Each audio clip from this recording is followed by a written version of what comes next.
The rain clouds is of Lono. Lono blows upon the mountain, then falls into the waters of Kane.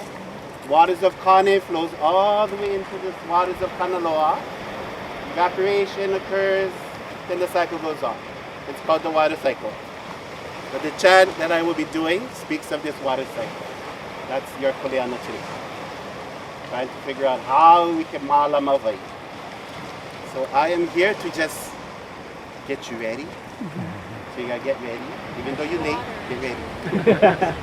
A pleasure to be here to represent the National Park in their opening protocol, their opening kule, and their opening chant. So allow me to give you this chant of Ike. Okay? O ke akua ke alaneo, ke akua o kalani lani kukila kila o ke ola. E pa ulumai ho'i a wahi mauna o hualalai. Hualalai ho'i no koma kuani malu ho'i ka vai. Me kako kavilina o ke aloha. Aloha mai kako. On behalf of our Superintendent Tammy Deshane, NPS staff, partners, Advisory Commission, descendants, volunteers and park community, we welcome you, the Commission of Water Resource Management, to Kaloko Honokohau National Historical Park. Aloha mai. Welcome to Commissioners Ayla, Rosen, Beamer, Buck, Pavao, I might have to cheat, Star, and Yamamura. Aloha mai. We're happy that you're here to join us today as we take the time out to walk along the ancient trails with positive intentions to share with you the spirit and the science of Kaloko Honokohau as we go along our ancestral place. So welcome. And it was very, very special to Kona people, to everybody who knew this place, primarily because there were 3 very beautiful fish ponds here, a very productive area. This is a place where Kamehameha's bones were reported to be hidden in Kaloko. You'll see that this is no secret. It's all in several historians, like Makau says, talks about it. And it was first managed by Kemeaimoku and other ancient Hawaiian Konohiki, and through various land changes and purchases, it fell into a landowner who wanted to create a resort as the pond. When he applied for a permit, and he gradually got the land, converted from conservation to urban resort.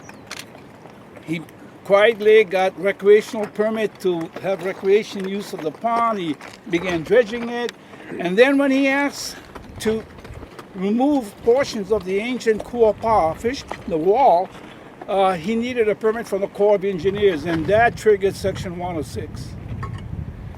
And through Section 106, the Advisory Council on Historic Preservation advised the Corps of Engineers that, hey, this place has already been designated as a historic landmark. It had landmark status, and they said, perhaps we ought to take a good look at whether we should allow this permit to proceed.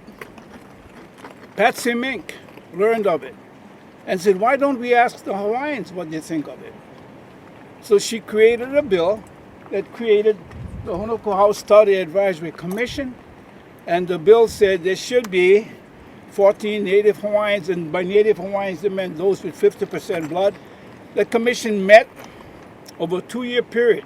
The questions the Secretary of Interior posed to this commission was, is it feasible, is it desirable that the historic landmark of Kaloko Honokohau become a unit of the national park system?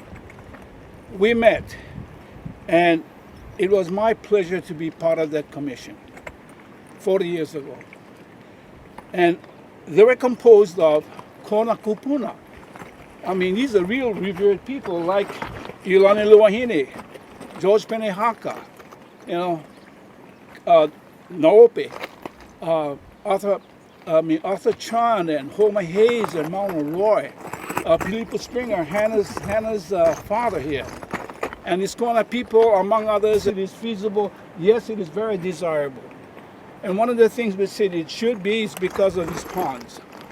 This is not a place for 350 trees and tall trees like sequoia. This is not a Yosemite where we have geysers and waterfalls. This is not a half dome.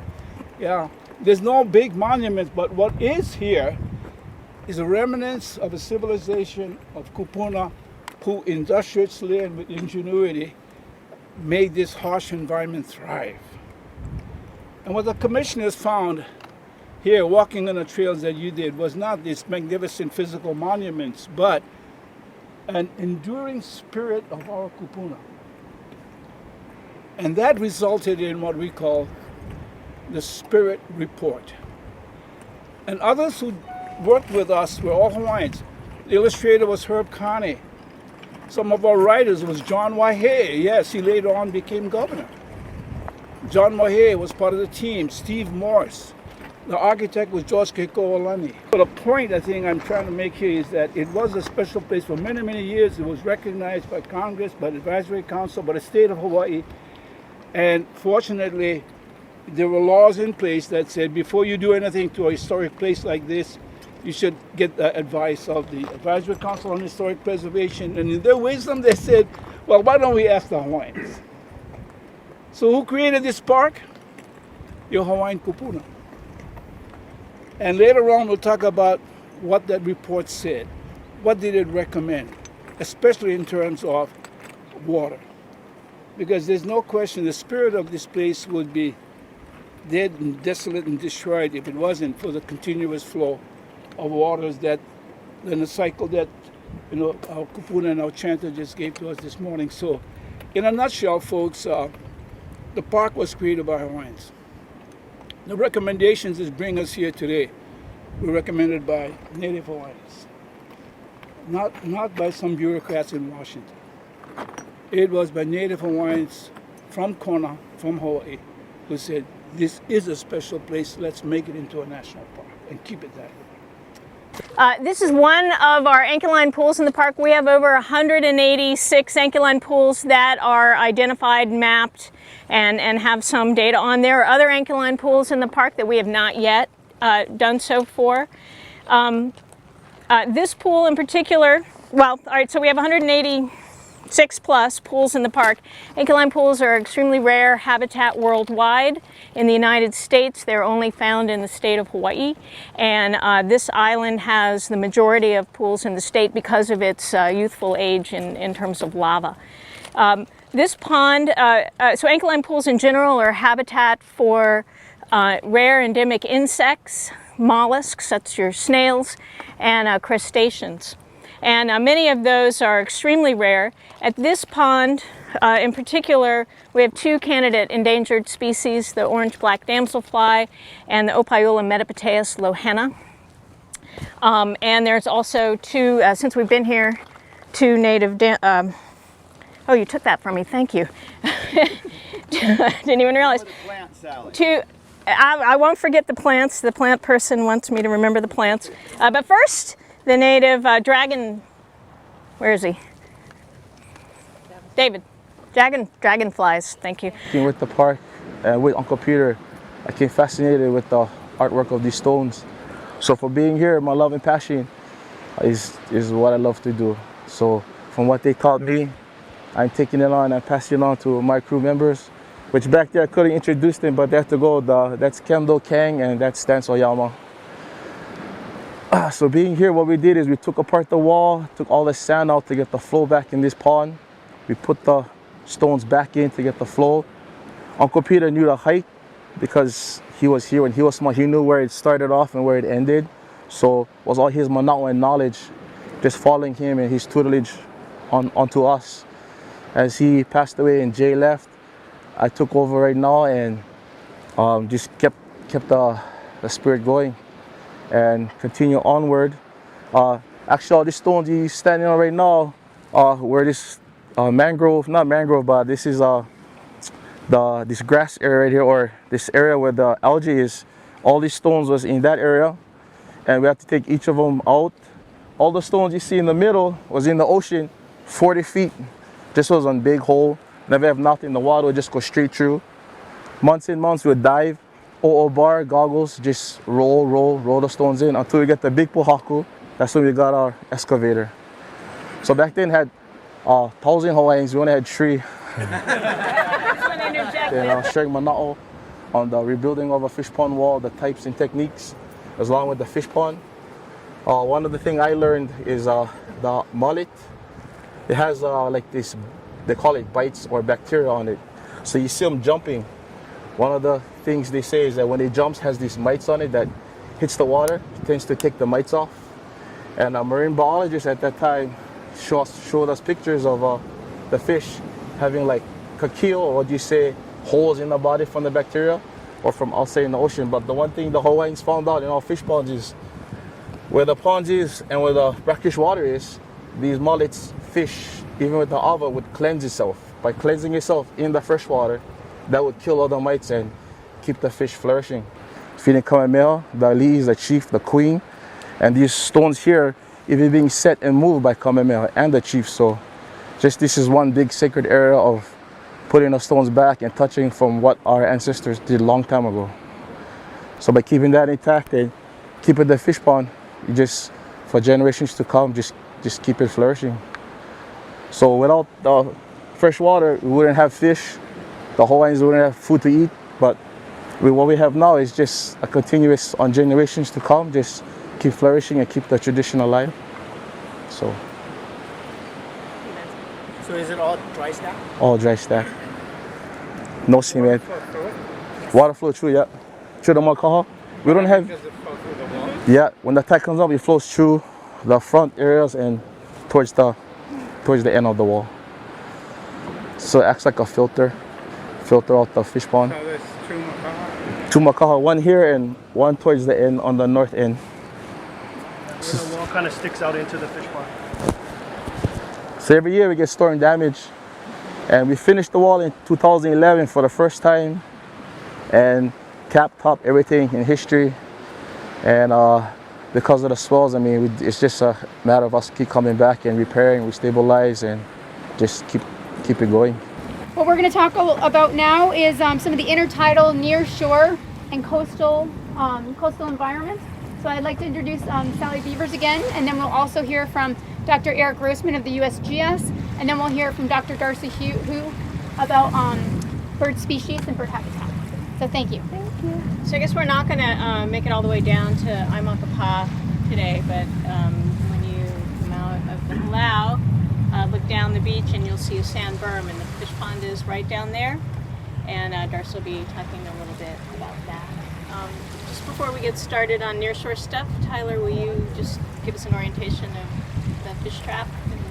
Yeah, so we're here at Aiopio Fish Trap with Pu'uoina Heiau on Malio Point. Also, Haleo Mano is another name given to the heiau, an earlier name, I believe.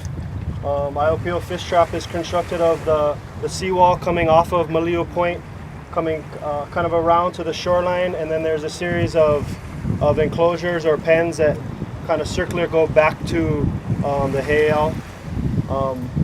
You know, the exact workings of the fish trap are not totally known to at least the park staff. You know, if the sand beach has changed and is further away from the enclosures or closer, and also the height of the wall, as well as there's a break in the wall near the point that may be a more modern makaha that was introduced. So at lower tide, the wall does stick up a few feet, but of course the high surf is doing its dance with Aiopio Fish Trap. So the groundwater discharges through along most of the, I think it's about 2.2 miles of coastline in the park, and that, just like I talked about at Koloko Fish Pond, that sets up estuarine conditions out here, and particularly Aiopio has a lot of discharge coming out. And this area is, so then it's a juvenile nursery habitat for fish. And for some limu, tend to congregate in areas where we have this freshwater seeps offshore. We've been working with U.S. Geological Survey Coastal Geology Group out of Santa Cruz for a very long time now. So And Dr. Eric Grossman has been partnering with us to look at submarine groundwater discharge in Kolokohonoko and its effects on the ecosystem, coral reef ecosystem out there. I grew up here in Hawaii, and I'm now a research geologist and oceanographer for the U.S. Geological Survey. Most of my research and publications inform how coral reefs develop, how groundwater sort of moves through the system and sets up these estuarine conditions, and then more recently, how sea level rise and climate change influence coastal areas like this and the coral reefs. And I just want to say a few things, important points about this estuary that Sally mentions. This estuary extends pretty far offshore. We see the influence of this lower salinity freshwater coming down and mixing out to the coast. And you actually have to go pretty far offshore, 1 kilometer to sometimes up to 2 and 3 kilometers offshore to get to the marine water.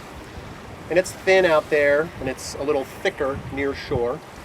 It's seeping up, not just through the beach face here and the seeps, but through the whole seafloor. It's just always sort of bubbling up through the seafloor and depressing the salinities. And what's really unique is the temperatures. And so we've done a lot of measurements, and now we have some really interesting, sophisticated models of how the circulation moves through this area, and we can use it as well in the future, and I'll comment that in a minute. But through these measurements, we've seen that this colder, fresher water can be upwards of 1 meter to 3 and 4 meters thick, bathing these areas very persistently. And what's special about this is that the reefs here off of West Hawaii are really the last intact, semi-pristine reefs in the main Hawaiian Islands. They haven't been affected by a lot of other pressures like overfishing, extra nutrients, and various impacts. And so it's really critical that we understand this delicate system. Now what's interesting is those reefs formed here in those estuary conditions for hundreds to thousands of years and have developed into this really beautiful reef system that provides us with a lot of services, some of which we don't really know yet because we haven't fully understood all those biochemical constituents in the reefs that may be important for medicines and such. But it has developed with this estuary condition. And now you've heard around the world there's increasing accounts of coral bleaching, particularly in the Western Pacific, the Caribbean. This year is probably the warmest sea surface temperatures on record. We're reaching 29 degrees right now. There's an actual coral bleaching warning for Oahu as of a couple days ago. And the one thing I want you to go home with is that this groundwater flowing through the system is often several degrees colder, and I mean degrees C, colder than the surrounding seawater. It has the potential to buffer those sea surface temperatures, particularly right now in late summer when corals are much more vulnerable to this bleaching, and potentially kind of buffer bleaching in Hawaii and provide a little bit more resilient area for corals to thrive, particularly in the next few decades as things change and potentially get warmer. The second point is the reason why there's this estuary here is fairly unique conditions in Hawaii. All the islands have some brackish waters at the shore, but they don't set up such vast areas of an estuary like here. And it's partly because of the orientation of the coast. We don't get real big waves. It's the way the currents delicately move through here. And all of that is very vulnerable to climate change and sea level rise. Slight changes in the wind direction can change that circulation pattern and potentially change the estuary. And certainly everything we've talked about with using groundwater up on land can change that estuary as well. The projections for the future are a lot more drier conditions. I'm a regional office ecologist. I work for the National Park Service, the Pacific West region. Oh, sorry. I work for the regional office, Pacific West region. I'm an ecologist. My most of my experience has to do with birds, native birds here, mostly seabirds and nene, so recovery of endangered birds. I haven't worked a lot with water birds, but I am going to speak a little bit about them today and try to cover some basics on them. Just sort of starting big picture, wetlands statewide. We've lost about 1/3 of our wetlands statewide over the last 100 years plus. So, you know, just an increasingly sort of rare system. And culturally, I feel like I'm probably preaching to the choir, but culturally, wetlands such as fish ponds offer services like traditional aquaculture.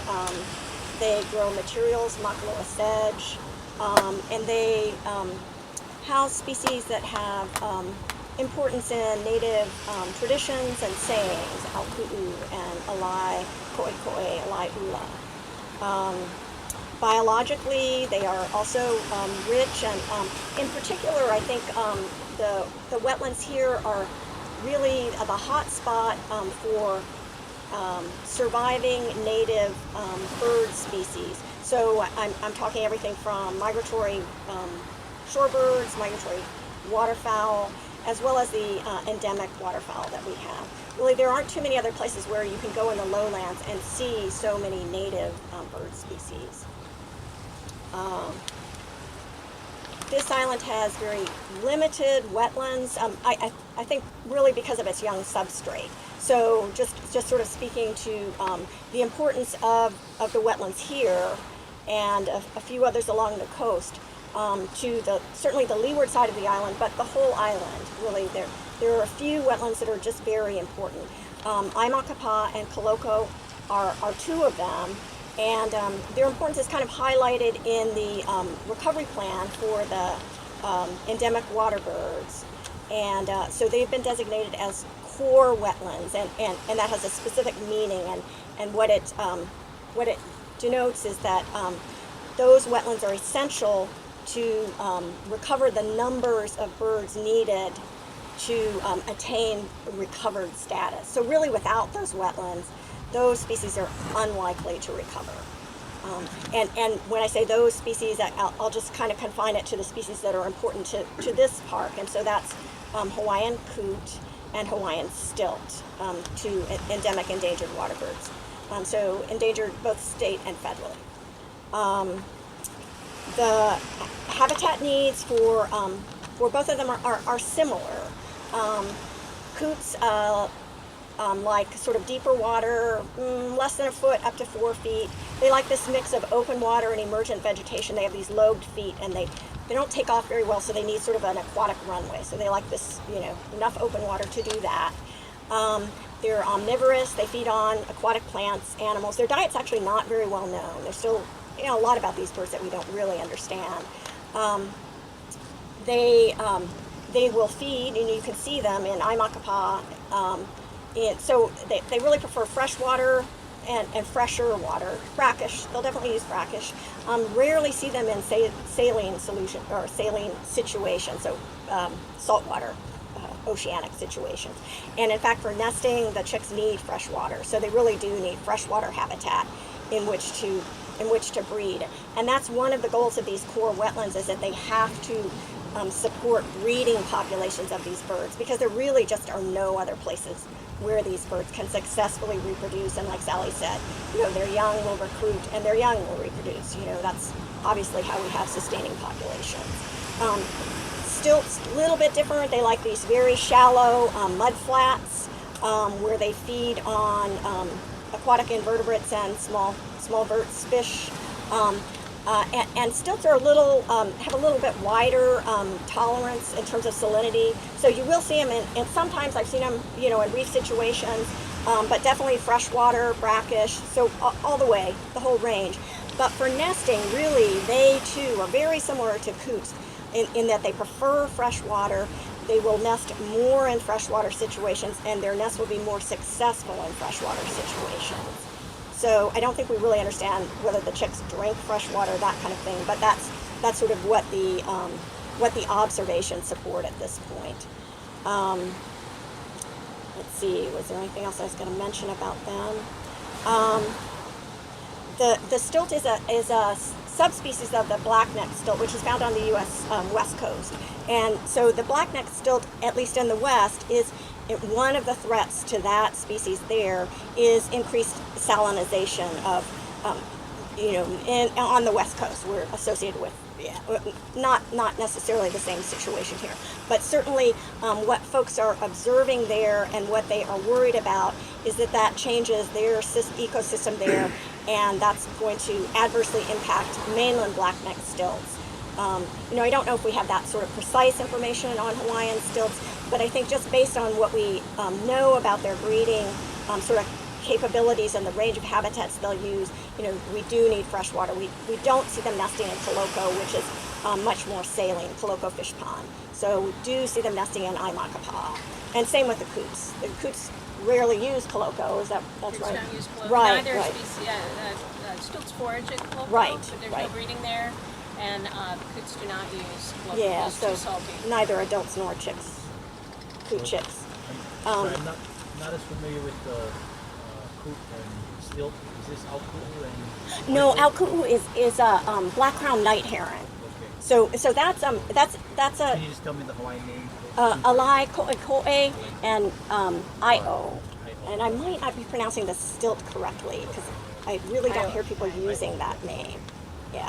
Yeah.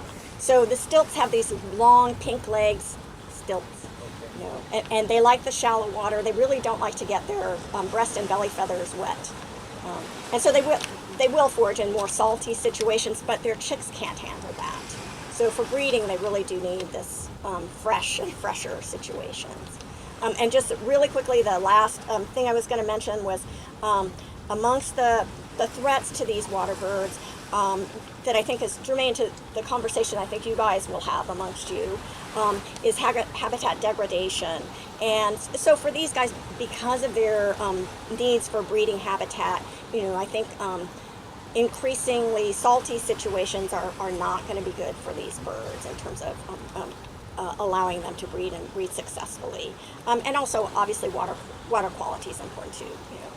Clean water inputs. The other thing that's a little murkier is avian botulism, and the circumstances under which avian botulism develops are still really poorly understood.